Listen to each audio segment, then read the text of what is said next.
SCCRESA TV presents in 3, 2, 1, Dateline Schools with your host, Terry Harrington.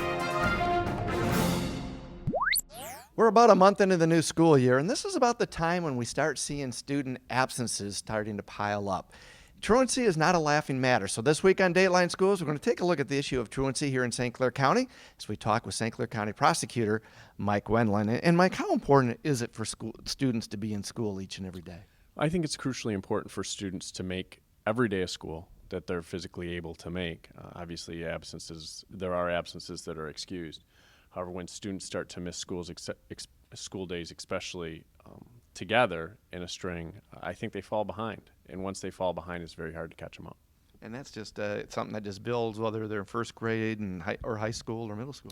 Because the entire educational system is so curriculum driven, and it builds upon the weeks prior, that once a student falls behind, it gets really hard to retain. Does Michigan have some kind of attendance laws on the books at all? We do.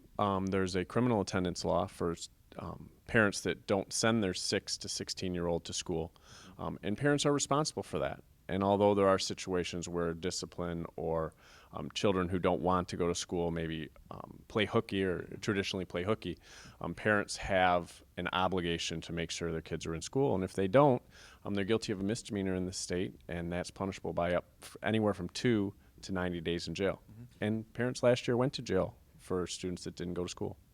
Now, what about for kids that are middle school, high school age? Because usually, the parents maybe not have as much rule over the kids at that older age. Well, the parents still have an obligation to get those kids to school. And there's also a provision of the juvenile code that allows the court to take jurisdiction of kids that don't go to school on an educational neglect basis.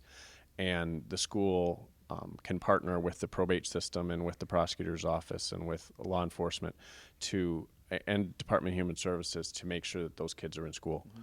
Now, is Michigan the only state that has a compulsory attendance law? Is that pretty much across the board here in the U.S.? That's pretty much across the board. I think nationally and most of the states in the United States have really focused in on education and realized that if kids aren't in school, they have very limited chances for success. We'll be back with more tomorrow. For Dateline Schools, I'm Terry Harrington.